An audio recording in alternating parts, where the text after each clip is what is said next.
আজকে আমরা ঢাকা বিশ্ববিদ্যালয়ের যে নারী শিক্ষার্থীরা আছি, একই সাথে সারা ঢাকা শহর থেকে অন্যান্য নারীরা শিক্ষার্থীরা আমাদের সাথে যুক্ত হয়েছেন। আমাদের ঢাকা বিশ্ববিদ্যালয়ে যে পুরুষ শিক্ষার্থীরা আছেন, ছেলেদের হল থেকে মিছিল এসেছে। আমরা শিক্ষার্থীদেরকে অসংখ্য অসংখ্য ধন্যবাদ জানাই যে আজকে আপনারা এই মশাল মিছিলে সবাই একাত্ম হয়ে আপনারা ধর্ষণের বিচার দাবি করেছেন। আজকে আমাদের পক্ষ থেকে 5 দফা দাবি আমরা ঠিক করেছি। সেখানে প্রথম 2টি দাবি আমাদের আশরাফা যে শামসুন্নাহার হলের শিক্ষার্থী তিনি ঘোষণা করেছেন। বাকি 3টি দাবি আমি এখানে বলছি।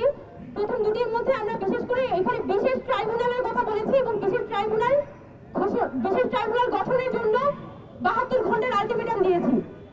এবং পরবর্তী 3টি দাবি,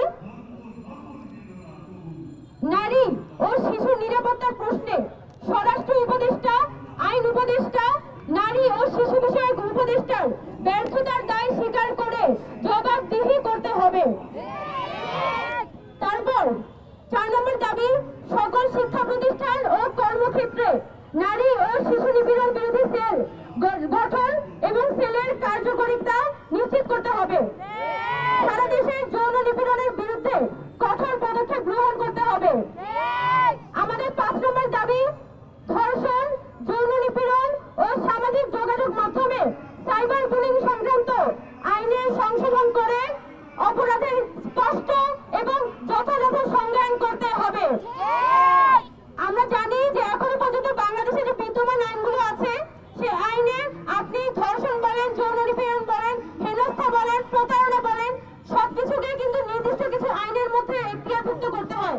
যার কারণে আমাদের যে আইনগুলো থাকে, আমাদের যে মামলাগুলো থাকে, মামলার গ্রাউন্ড দুর্বল হয়ে যায় এবং বছরের পর বছর মামলা ঝুলে থাকে এবং আসামি জামিন নিয়ে বের হয়ে যায় এবং যখন শেষ পর্যন্ত মামলার রায় হয় তখন দেখা যায় আসামি মাত্র 2 বছর বা 4 বছরের জেলখানার সাজা হয়েছে। এই কারণে আমরা চাই যে আমাদের নারী ও শিশু নিপীড়ন বিষয়ক যত আইন আছে, সেই আইনগুলো ক্লজ যাতে সরকারের পক্ষ থেকে স্পষ্ট করা হয়।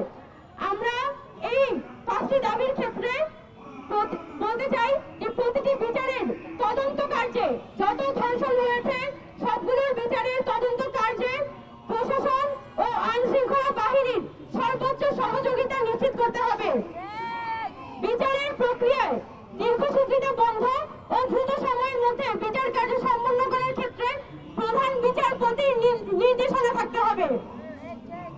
আমরা বাংলাদেশের আপামর জনগণের উদ্দেশ্যে বলতে চাই, আমরা ছাত্ররা আজকে ধর্ষণের দাবিতে, ধর্ষণের প্রতিবাদে আমরা রাস্তায় নেমেছি, ধর্ষণের বিচারের দাবিতে আজকে রাস্তায় নেমেছি।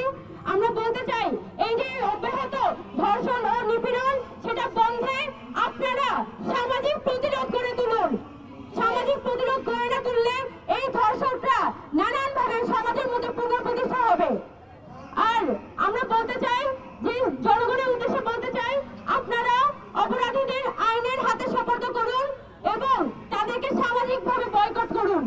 অপরাধী যদি আপনাদের আত্মীয় স্বজন হয়, তাদেরকে আপনারা বয়কট করুন। অপরাধীকে যদি আপনার পাশের বাসায় থাকে, তাদেরকে আপনারা আইনের হাতে তুলে দিন।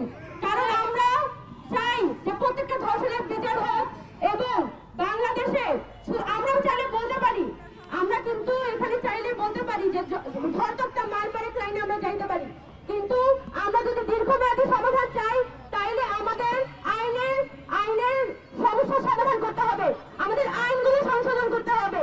আমাদের পুলিশ স্টেশনে একটা মেয়ে যখন কমপ্লেন রেজিস্টার করতে চায়, কোনো যৌন নিপীড়নের কমপ্লেন রেজিস্টার করতে চায়, ধর্ষণের কমপ্লেন রেজিস্টার করতে চায়, যে পরিমাণ হ্যারাসমেন্টের শিকার হতে হয়, সেই কারণেই দেখা যায় আমাদের 1/3 ধর্ষণের কমপ্লেন কখনো রেজিস্টারই হয় না। তাই আমাদের বাংলাদেশের সার্বিক পরিবেশটাই একজন নারীর জন্য উপযোগী করতে তুলতে হবে।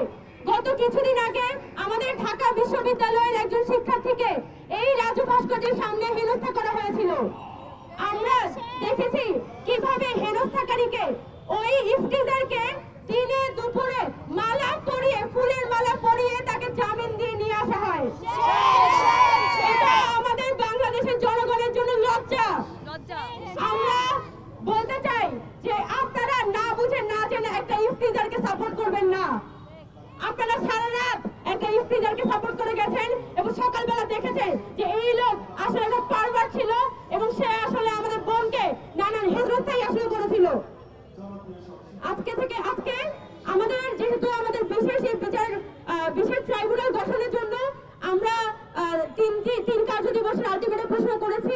এই সময় আমরা প্রধান বিচারপতির কাছে আমরা স্মারকলিপি দিব, আমরা প্রধান উপদেষ্টার কাছে স্মারকলিপি দিব এবং এই সময়ে আমরা অনলাইন স্ফিয়ারে আমাদের এই 5 দফা দাবির পক্ষে সবার কাছে জনমত গড়ে তুলব। আমরা জানি যে সারা বাংলাদেশে কিন্তু ধর্ষণ ও নিপীড়ন প্রতিরোধে ছাত্ররা জনতা তারা কিন্তু রাস্তায় নেমেছে, বিভিন্ন ব্যানারে কিন্তু তারা প্রোগ্রাম করছে। আমরা ঢাকা বিশ্ববিদ্যালয়ের শিক্ষার্থীরা এই ধর্ষণ বিরোধী মঞ্চ ব্যানার প্রোগ্রাম ডাক দিয়েছি, কিন্তু সারা বাংলাদেশে যত ধর্ষণের বিরুদ্ধে প্রতিবাদ চলছে আমরা তার সাথে সংহতি জানাই এবং আমরা বলতে চাই যে আগামী 3 দিনের মধ্যে যদি এই বিশেষ ট্রাইব্যুনাল গঠন না হয় তাহলে আমরা আমাদের 5 দফা দাবি নিয়ে আবার পুনরায় মাঠে আসব।